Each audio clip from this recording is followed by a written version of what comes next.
So we have about a 2-year hiatus before we get back to the really the game. The Americans call that down for us. One of our had enough Merlin engines for the aircraft industry. Could we make the meteor in quantity that goes in this family of vehicles that we call the Cromwell, so it becomes the A27 proper Cromwell tank. What we're seeing driving around at the moment, an earlier version, looks exactly the same as a Cromwell from outside, but it's got a Liberty, a First World War tank engine in the back to power it to start with. So this one's actually called a Centaur. Showing off there, it's 75mm QF gun. They had 6-pounder guns in them as well.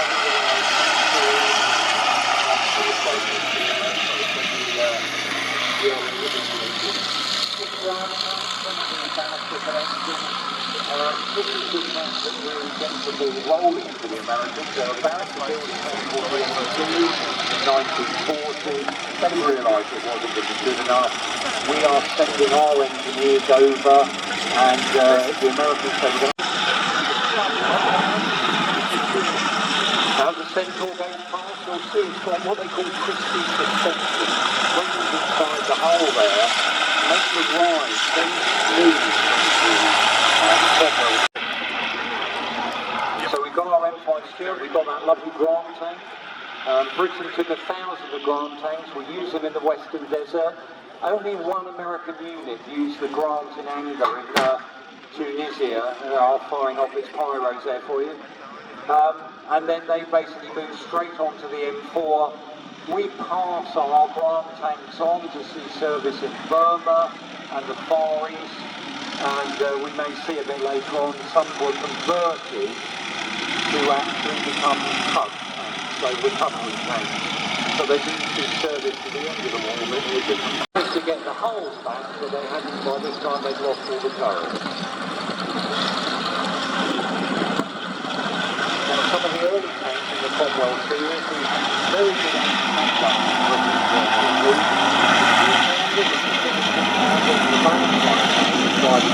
They get initially a couple of bus engines. They design a turret that can only take a 2-man crew with a 2-pounder gun, and they show it to the War Office. Some say it was on February the 14th, Valentine's Day, other days, and people have pointed out that's complete rubbish. It may have been a code word for the Vickers company, but they call it the Valentine tank, and the War Office says, yes please, we'll take that. So it goes into production. It's used not just as an infantry tank, that's what it was designed for.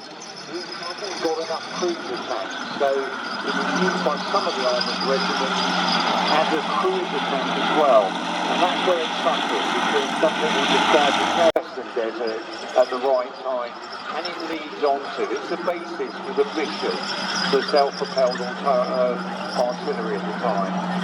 But it's being followed there by a beautifully restored Cromwell. That was the tank that really took over from it, and don't actually use the Cromwell in combat, it's been going onwards.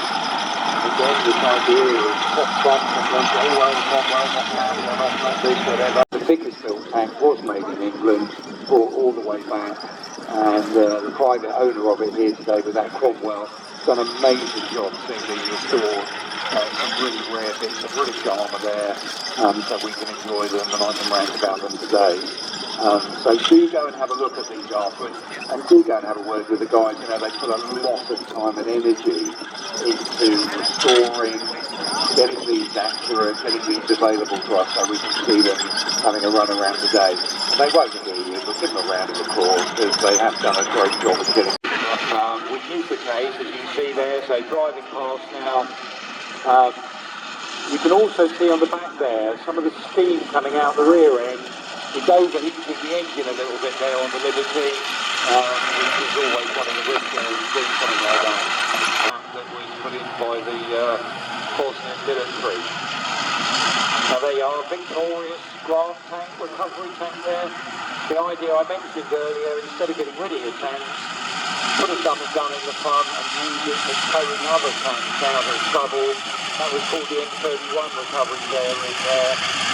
There goes the Jackson there, the tank destroyed. You can see the guys in the top there, they haven't got a turret ring, they've got a hose turret. And the last of the vehicles, this is the M31. This is a service tank without a turret, has a superstructure on the top, got a jib to help lift engines, and it's got a winch in there as well, so it can help recover engines, or recover downed or broken down tanks, and pull them into a recovery position. Just so it looks like a normal plant tank to a degree. It's not a gun at all, it's just a bit of woodwork put in the front, and that is winch and tow bars and tow runs. A couple of laps, I was talking about that there. Much thicker armour, not many of them made, but they were used to lead attacks from September of 1944 onwards. And in consequence, because they got that thicker armour on, they were quite often put into point tanks. Not many of them survived the war up as the first American tank that relieved the American forces in Bastogne.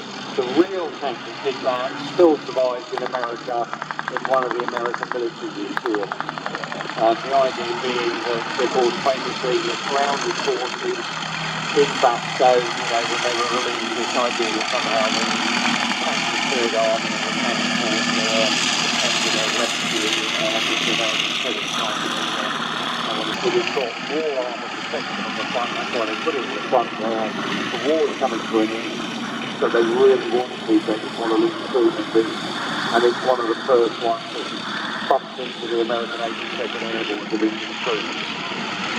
Now another one of these tracked vehicles going around, this is what they call a high-speed tractor. Not because it goes particularly fast, but because it was much higher speed than what it replaced. It basically replaced the horse, towing American artillery. So when it replaces a wheeled vehicle, won't necessarily get to. And that M4 track, used from about 1943 onwards, they used some of the components on them from going around again, much thicker layer of armour you've got there on the front. Still the same 75mm gun. As I said, the American ground forces allow that to be developed because they do realise that they have the problem. Same as in Britain, way more money on defences like the Westwall than he was on things like tanks or artillery. He had an obsession about fortifications, and there was a worry for the Western armies that were invading Europe. Yep, once we got through the thrust of the D-Day being good, we do the breakout. Actually, what if we get held up at the defences of the West Wall in Germany? So they allowed them to develop a Sherman tank with 105mm